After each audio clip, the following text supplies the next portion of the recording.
What's up, everybody? Today is Expedition Day.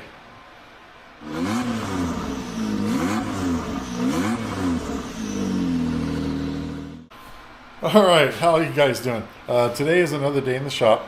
I'm finally going to get to take this thing out and do some serious riding. We're going to the desert next weekend, so I finally get to put some miles on it and so on. One thing I haven't been totally happy with on this car is the power. Granted, I'm coming from this thing. No, I don't expect that kind of power, but this thing barely gets out of its own way. I think part of that is it's got the Polaris quiet clutch kit in it, and basically what that does, it lowers your RPMs quite a bit, so now I can't even get in the power band. I can't get this thing over 6,500 RPM, especially now with the 33-inch tires on it. So, what are you going to do about it? Well, what I'm going to do about it is I reached out to a company called Gilomen Innovations. A lot of you may know of Gilomen Innovations. They're kind of a newer company to me. Reason why, because I've always been in these forced induction cars.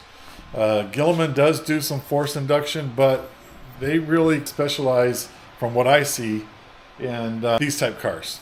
The XP1000s, the Xpeditions, Polaris Rangers. I think they get into the Can-Am Defenders, things like that. So they appear to be really good at getting power out of these low-powered cars. So that's my goal, is to get some power out of this low-powered car. How am I going to do that? Well, they got this great kit. They do two things. You could do it individually, or you can do it as a complete kit. And what I'm getting at is this complete kit is a clutch kit and an ECU tune. Yes, it does have the MG1 ECU. Evidently they cracked it. They know how to get in there. So they do their little thing with the ECU, and they give you a complete clutch kit, primary and secondary springs, helix, weights, adjustable weights, and gets us back our power band back up into the higher RPMs, or lets us get in the higher RPMs to hit the power band and get some power out of this thing. So the car's been down for a few days while I sent my ECU in for them to program it. I've got that back. I am going to show you installing the ECM, so that for those who don't know, I can show you where the ECM or ECU goes, and then after that we'll get into the clutch kit. I'm not really going to do an individual video of just the ECU and just the clutch kit and then the two combined. I'm going to just do the whole kit as one. I want to see the most amount of improvement. So that'll be next. We're going to put this in there. Okay, so where's the ECU on these things? Well, it's like a lot of cars, behind the driver's seat. How do you get the driver's seat out? Two bolts here, and the seat basically lifts out, hooks in the back right here. Do you have to disconnect the battery? Probably not, but I knew the car's going to sit for a while, so I disconnected the battery. Where's the ECU go? It goes right back here. So there's a cover plate that goes on there. It plugs in there. Easy peasy, wacky dooey. So let's put that thing back in. Okay, so we're going to put this in. So it goes face in like this, because when it mounts up, it's going to be down there like that.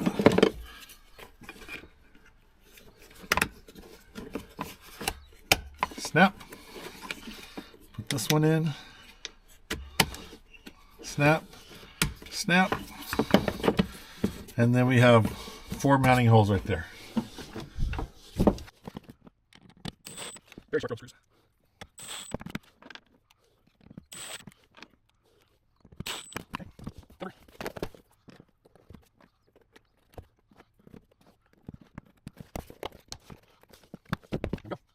All right, now I'm just going to reconnect my battery, put the battery cover on, put the seat back in. All right, so we got the ECU in, car started right up. I got it moved over to my lift because next is the clutch kit. So to do the clutch kit, obviously we got to access the clutch. So we're going to pull this tube off by doing that hose clamp and this hose clamp, and then we're going to do all these little clutch cover bolts, and it should pop out, tilt down, and come out.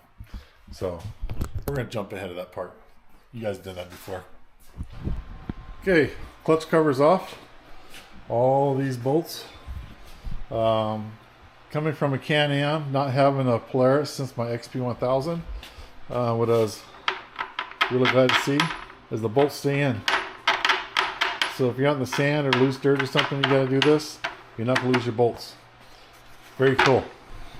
Next thing we got to do is take this belt off. I've got my belt removal tool in here, and we're just going to turn this in, which is going to separate the sheaves, loosen up the belt, and we'll be able to pull that off. So let me finish that up. Okay, so we're going to work on the primary first, and what we're going to do is we're going to take these 6 bolts out. There's going to be some spring pressure. It's going to be pushing out. We're going to take this off, and that'll give us access to the clutch weights a little easier, so we can change those out and to change on the primary spring. Before I take this off, I'm just going to make a mark here, so I make sure I put it back on. These are usually balanced, so I want to have it in the right spot. So let's see how that goes.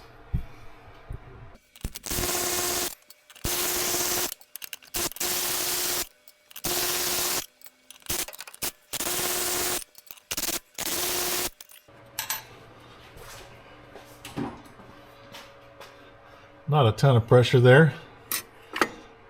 There we go.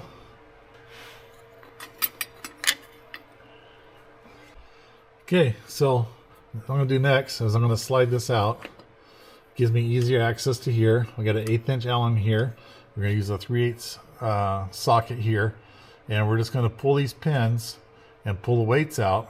I'll use a magnet to hang on to it, and we'll swap out the weights one by one.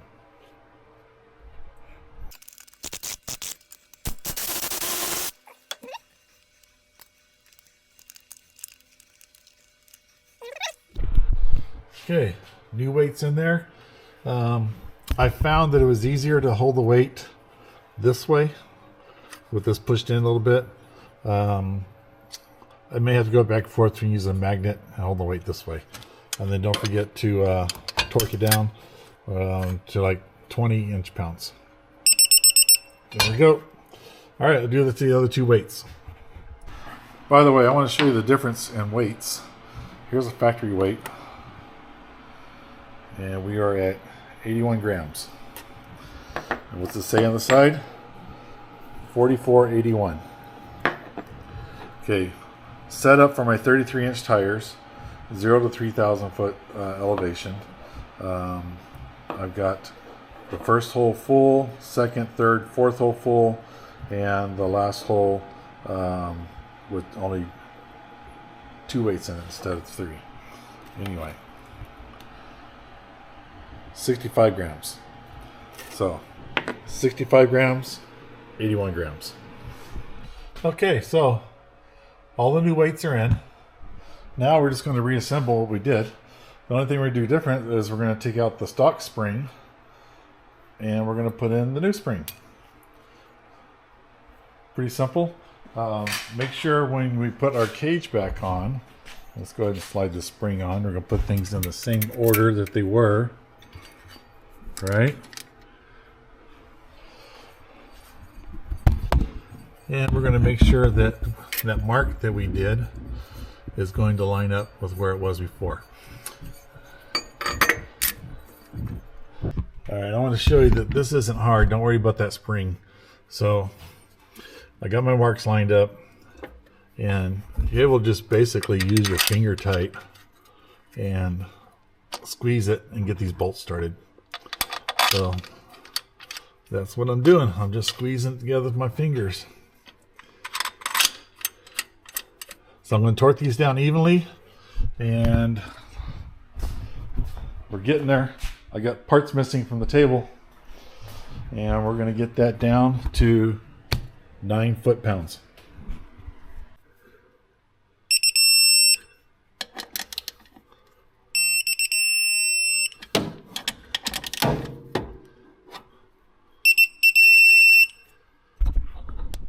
Okay, so the primary is done.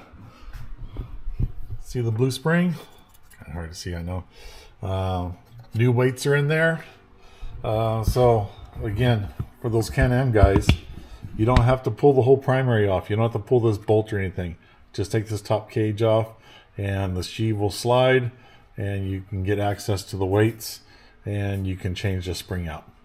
That's all done. All right, now we're going to do the secondary. We're going to take this bolt out. It's a 10 millimeter. There's going to be shims in there. Don't lose the shims. Don't lose the order of the shims. And then we're going to pull the whole primary off.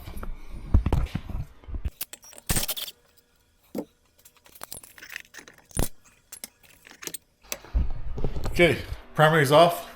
Our goal with the secondary's off. Take two. Goal with the secondary is we're going to change out the secondary spring, and we're going to change out the helix. Put this nice billet piece in there. We'll do that next. Okay, we're going to separate our sheaves. Again, unlike the Can-Am, these just pull apart.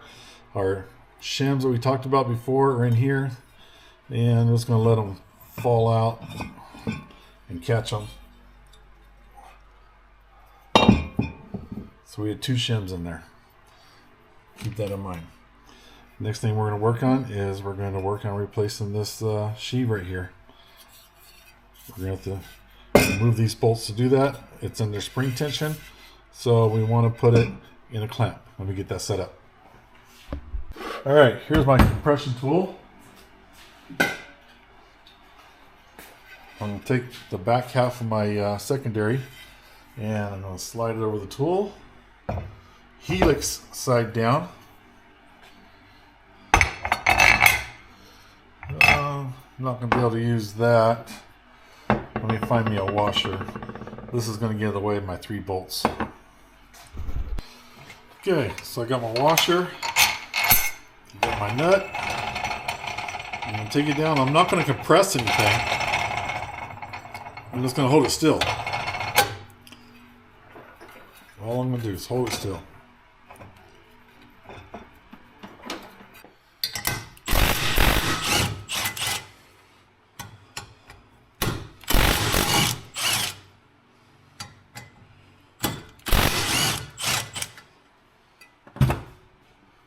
Okay, what this is going to do is going to expose our helix and our secondary spring.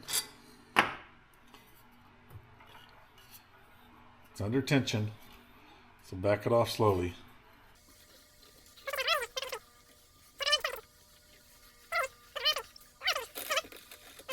Take out part of this sheave and expose what we're going to swap out. Alright, new helix, new spring, old spring. We're going to keep everything in the same order. There's nothing in there. Not a washer or anything in there. So now we can just put this new helix on there. New spring with a little washer.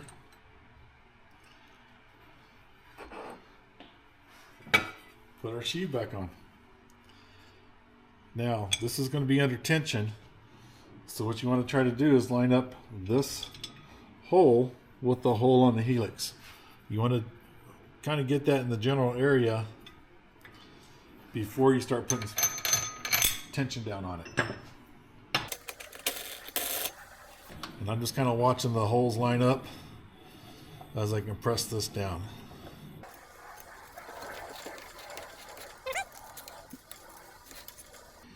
Before I'm all the way down, I'm going to get the bolt started so that I kind of have some room to finesse it.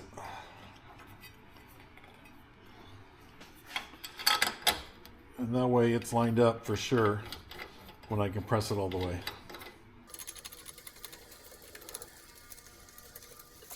Okay, she bottomed out. Now I'm going to torque these things. 44 pounds. That's what you do them at. Okay, she's all torqued down. All right. Isn't that birdie?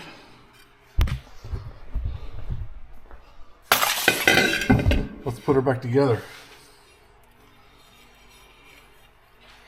So we got the rollers inside of there. Got to clock them on the helix. So as you go in, you're going to have to turn it a little bit.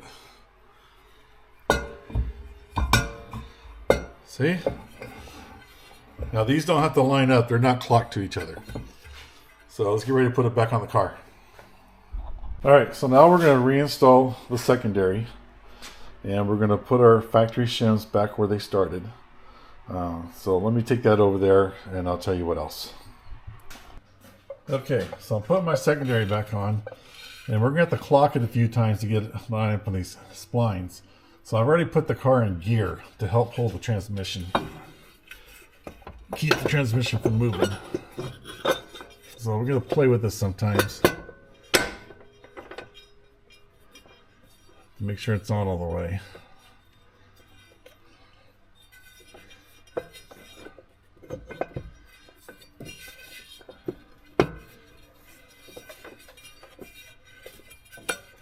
Shaft spinning with the secondary right there.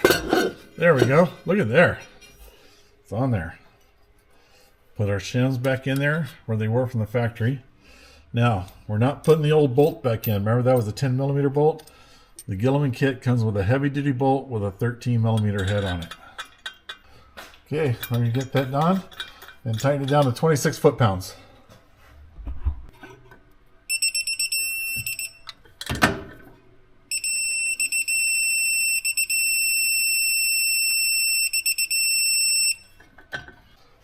All right, so from here, we're just going to reinstall our belt.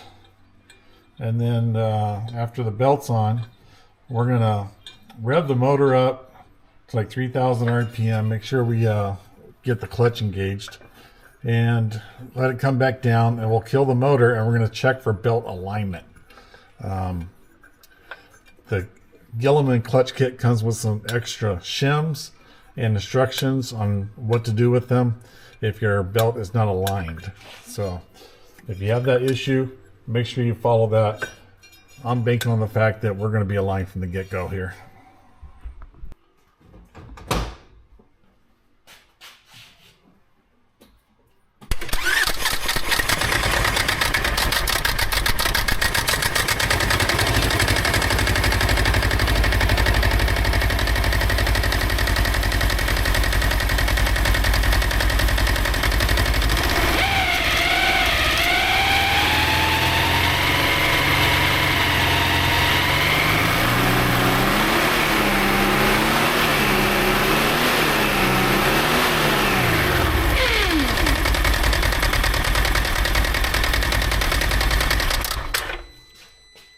Okay, so start it up, revved it up, let it come back down to idle.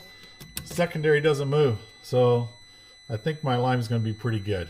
I'll try to put eyes on it, but that's a telltale sign right there that we're good to go.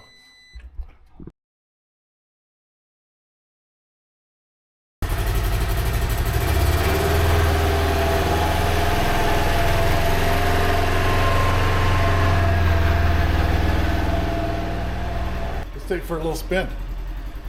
I will tell you, well, remember we did the ECU and the clutch kit. The Gilomen instructions does say that the ECU needs to kind of relearn the curves or the profiles of the clutch kits on.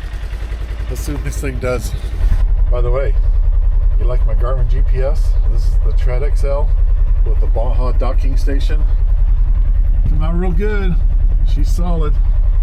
All right, let's see how this thing does. Will I notice any difference?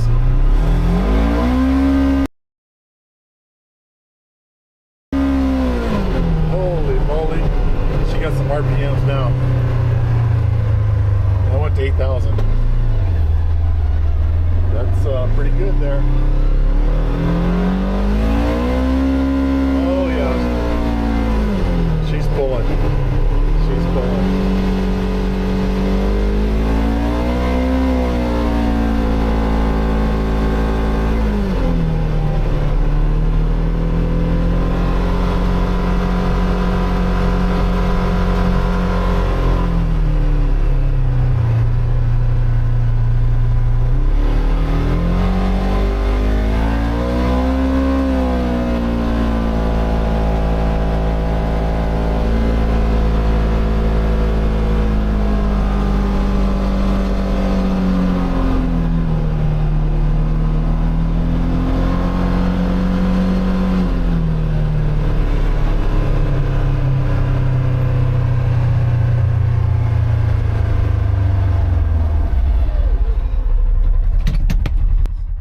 Okay, not nearly enough riding to get a full story, but right away more power.